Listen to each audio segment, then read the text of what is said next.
જય Hind. Gujarati study education ચેનલમાં તમારા દરેક મિત્રોનું હાર્દિક સ્વાગત છે. તો આજે આપણે વિડીયોમાં જોવાના છીએ કે ધોરણ 9થી 12ની મિત્રો જે દ્વિતીય વાર્ષિક પરીક્ષા છે મિત્રો, એ પરીક્ષા શરૂઆત થઈ ચૂકી છે. તો પરીક્ષાના પૂર્વ તૈયાર રૂપે મિત્રો આપણે જે તે વિષયના પેપર જે મિત્રો આવે છે આપણે મૂકવાનો પ્રયત્ન કરીએ સોલ્યુશન સાથે. તો મિત્રો આજે આપણે વિડીયોમાં જોવાના છીએ કે સાદીપની વાલ્મીકી વેદવ્યાસ અત્રિ વશિષ્ઠ વિશ્વામિત્ર શાળા વિકાસ સંકુલ મહેસાણા. તો મિત્રો આ મહેસાણા જિલ્લાનું પેપર છે અને ક્યારનું છે તો તારીખ 31/1/2024 એટલે કે આજનું પેપર છે. વાર બુધવાર છે, આજે બુધવાર છે તો આજનું પેપર છે. પ્રિલિમિનરી પરીક્ષા 2023-24 ધોરણ 12 છે, વિષય સમાજશાસ્ત્ર છે. કુલ ગુણ 100 છે અને 3 કલાકનો સમય આપવામાં આવે છે. તો મિત્રો આજે આપણે વિડીયોમાં વિભાગ એ અને વિભાગ જે બી છે એ બંનેનું આપણે સોલ્યુશન જોવાના છીએ. વિડીયો પૂરેપૂરો જોજો. વિડીયો શરૂઆત કરતાં પહેલાં હું તમને કહી દઉં કે મિત્રો અલગ અલગ જિલ્લાઓની અંદર અલગ અલગ તારીખે અલગ અલગ વિષયના પેપર લેવાય છે. તો મિત્રો જે જિલ્લાની અંદર સમાજશાસ્ત્રનું પેપર બાકી હોય એમને આ એક મોડલ પેપર રૂપે તમને મદદ થઈ શકે છે. આમાંથી કેટલાક પ્રશ્નો આવી શકે છે, પૂરેપૂરું એનાય આવશે એવું હોઈ શકે નહીં, એમાંથી કેટલાક પ્રશ્નો આવી શકે. તો તમારે પરીક્ષાની પૂર્વ તૈયારી મદદરૂપ તમને થઈ શકે. તો શરૂઆત કરીએ આપણે પેપરની આજના પેપરની. તો વિભાગ એ છે, જો આ સંપૂર્ણ સોલ્યુશન જોવાના છે કે નીચેના પ્રશ્નો માટે આપેલા વિકલ્પોમાંથી સાચો વિકલ્પ પસંદ કરી યોગ્ય ઉત્તર લખવાનો છે. પ્રત્યેકનો 1 ગુણ છે, કુલ 20 ગુણ છે મિત્રો. બીજી વાત કે વિશ્વમાં સૌથી મોટું રેલવે નેટવર્ક કયા દેશમાં છે? 4 ઓપ્શન છે: અમેરિકા, ભારત, ચીન અને ઓસ્ટ્રેલિયા. તો મિત્રો આજનું પેપર છે, આજનો પ્રશ્ન છે. જવાબ આવશે મિત્રો ઓપ્શન બી, ભારત આવશે. બરોબર છે. જોઈએ બીજો પ્રશ્ન કે ભારતનો સર્વોચ્ચ નાગરિક એવોર્ડ કયો છે? ભારત રત્ન, ખેરત્ન, પદ્મશ્રી કે પદ્મભૂષણ. જવાબ આવશે ઓપ્શન એ, ભારત રત્ન એ ભારતનો સર્વોચ્ચ નાગરિક એવોર્ડ છે. ત્યારબાદ લોકવિદ્યાને લોક સંસ્કૃતિ તરીકે કોણ ઓળખાવે છે? હસુ યાજ્ઞિક, ડૉક્ટર મહાપાત્રે, જોરાવરસિંહ, કૃષ્ણદેવ ઉપાધ્યાય. જવાબ આવશે option D, Krishnadev Upadhyay, option D. ત્યારબાદ શિવ, વિષ્ણુ અને દેવી ત્રણેયની પૂજા આરાધના કયો સંપ્રદાય કરે છે? શૈવ, વૈષ્ણવ, શાક્ત કે સ્માર્ત.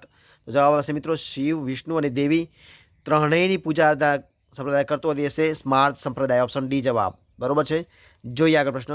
ટોટેમવાદ શેમાં જોવા મળે છે મિત્રો? તો ટોટેમવાદ જોવા મળે છે અનુસૂચિત જાતિ, અનુસૂચિત જનજાતિ, સવર્ણ કે અન્ય પછાત વર્ગો. જવાબ આવશે ઓપ્શન બી, અનુસૂચિત જનજાતિ, ઓપ્શન બી જવાબ.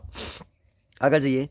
વિશ્વમાં સૌથી વધુ આદિવાસી વસ્તી ધરાવતો દેશ કયો છે? આફ્રિકા, ભારત, ઓસ્ટ્રેલિયા કે શ્રીલંકા. તો મિત્રો આવશે ઓપ્શન એ, આફ્રિકા છે. ત્યારબાદ સાયકલ સહાય યોજનાનો લાભ કોને આપવામાં આવે છે? છોકરીઓને, છોકરાઓને, બંનેને કે વૃદ્ધોને. તો મિત્રો આપવામાં આવે છે છોકરીઓને, ઓપ્શન એ જવાબ. મિત્રો ધોરણ 9ની બાળાઓને કે વિદ્યાર્થીઓની કન્યાઓને આપવામાં આવે છે. ત્યારબાદ મહિલા સશક્તિકરણના લક્ષણો કોને આપ્યા છે? તો ગાંધીજીએ, વિવેકાનંદે, ડૉક્ટર ચંદ્રિકાબેન રાવળે કે રેણુકા પામૈયે. તો જવાબ આવશે ઓપ્શન સી, ડૉક્ટર ચંદ્રિકાબેન રાવળે આપ્યા છે, ઓપ્શન સી જવાબ. ત્યારબાદ જોઈએ આપણે આગળ પ્રશ્ન. કોના મતે નિમ્ન જ્ઞાતિ માટે બ્રાહ્મણ સિવાય અન્ય જ્ઞાતિ પણ મોડેલ બને છે? ડેવિડ પોકોડ, ડૉક્ટર એમ શ્રીનિવાસ, યોગેન્દ્રસિંહ કે એક પણ નહીં. તો મિત્રો આ પ્રશ્નનો જવાબ તમને જે વિદ્યાર્થી મિત્રોને આવડતો હોય મને કોમેન્ટ બોક્સમાં જણાવવાનો છે. પ્રશ્ન 9 છે. બરોબર છે. આગળ સંસ્કૃતિકરણ માટે શ્રીનિવાસે સૌપ્રથમ કયો શબ્દ પ્રયોજ્યો હતો? પશ્ચિમીકરણ, ઇસ્લામીકરણ, બ્રાહ્મણીકરણ કે પ્રભાવિત જ્ઞાતિ. જવાબ આવશે ઓપ્શન સી, બ્રાહ્મણીકરણ, ઓપ્શન સી જવાબ. આગળ જોઈએ. ભારતમાં ટેલિવિઝનનો પ્રારંભ ક્યારે થયો હતો? ઈસવીસન 1959માં, ઈસવીસન 1982માં, ઈસવીસન 1969માં, 1979માં. જવાબ આવશે ઓપ્શન એ, 1959ની અંદર, ઓપ્શન એ જવાબ. જોઈએ આગળ પ્રશ્ન. રેડિયોનો આવિષ્કાર કયા મહાન વૈજ્ઞાનિકે કર્યો હતો?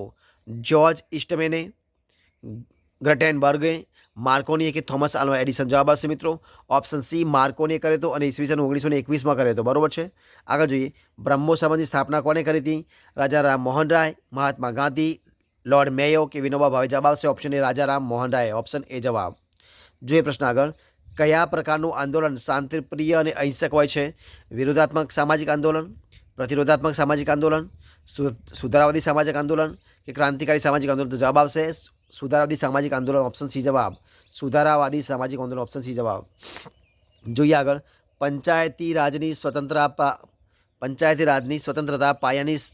પાયાની શરૂઆત થવી જોઈએ. આ વિધાન કોનું છે?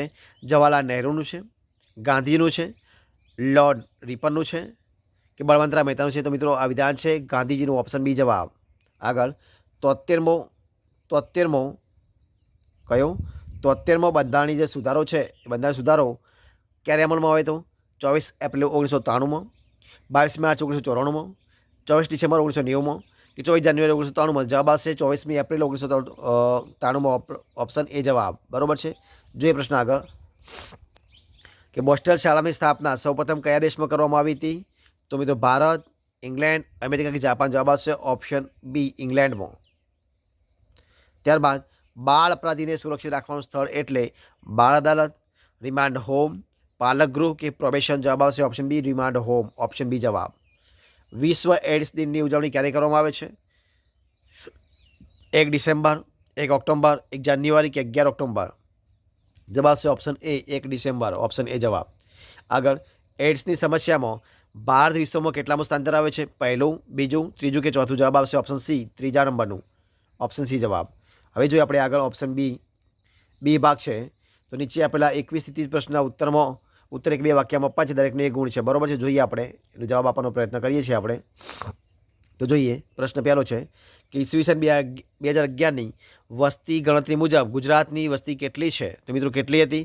તો 6,04,39,692 કેટલી હતી? 6,04,39,692 હતી બરાબર છે. આગળ જોઈએ લોક સંસ્કૃતિના અંગો કયા કયા છે? તો લોક સંસ્કૃતિના અંગો છે લોકજીવન, લોકકલા અને કસબ એ લોક સંસ્કૃતિના અંગો છે.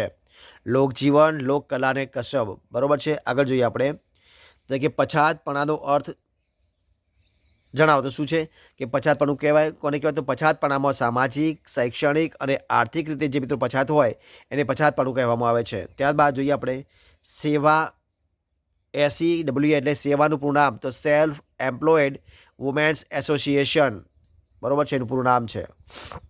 ત્યારબાદ પશ્ચિમીકરણનો ખ્યાલ કોણે અને કયા પુસ્તકમાં આપ્યો હતો? તો મિત્રો પશ્ચિમીકરણનો ખ્યાલ શ્રી MN શ્રીનિવાસે કોને? શ્રી MN શ્રીનિવાસે આપ્યો હતો. અને આધુનિક ભારતમાં સામાજિક પરિવર્તન નામનું પુસ્તક છે, આધુનિક ભારતમાં સામાજિક પરિવર્તન નામનું જે પુસ્તક છે પુસ્તકમાં આપ્યો હતો.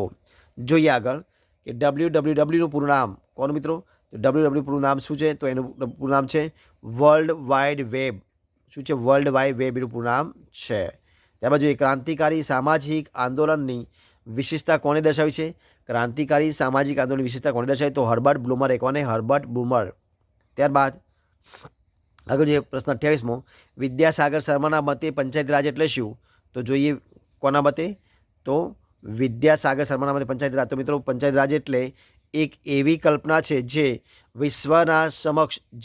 વિશ્વ સમક્ષ લોકશાહીનો એક નવો જ દ્રષ્ટિકોણ રજૂ કરે છે બરાબર છે. જોઈએ પ્રશ્ન 29મા નંબરનો અપરાધ કોને કહેવાય? તો અપરાધ એટલે સમાજમાં રાજસત્તા દ્વારા અમલમાં મૂકવામાં આવેલા કાયદાઓનું ઉલ્લંઘન કરતું વર્તન. અપરાધ એટલે સમાજમાં રાજસત્તા દ્વારા અમલમાં મૂકવામાં આવેલા કાયદાઓનું ઉલ્લંઘન કરતું જે વર્તન હોય એને અપરાધ કહેવાય છે. ત્યારબાદ મિત્રો HIV અર્થ લખવાનો છે. તો HIV અર્થ શું થશે? તો હ્યુમન ઇમ્યુનોડેફિશિયન્સી વાયરસ. હ્યુમન ઇમ્યુનોડેફિશિયન્સી વાયરસ એનું પૂરું નામ થશે.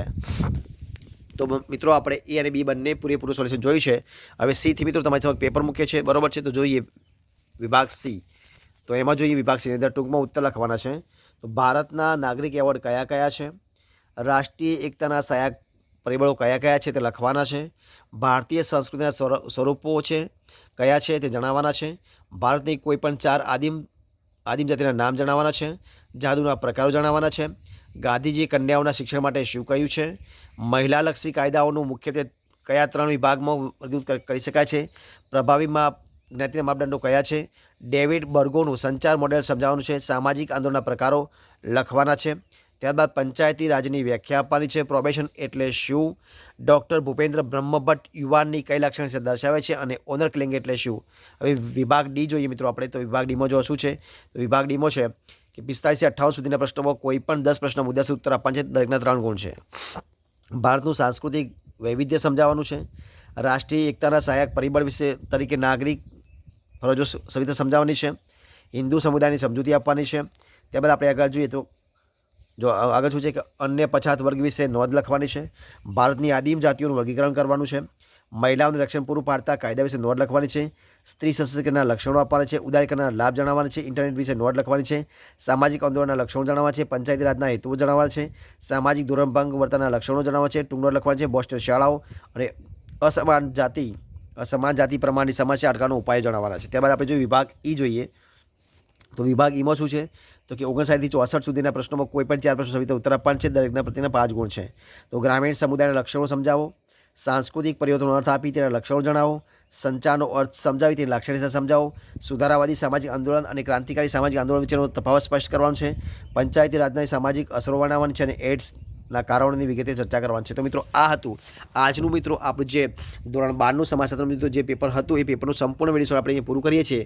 જો તમને વિડીયો ગમ્યો હોય તો લાઇક કરો, કોમેન્ટ કરો, તમારા મિત્રોને વિડીયો શેર કરો અને છેલ્લે ચેનલમાં નવા હોય ચેનલ સબસ્ક્રાઇબ ન કરી હોય તો Gujarati study education channel subscribe કરવા માટે વિનંતી છે. ફરી મળીશું એક નવા ટોપિક સાથે, નવા વિડીયો સાથે. ત્યાં સુધી બની રહો. જય હિન્દ, જય ભારત.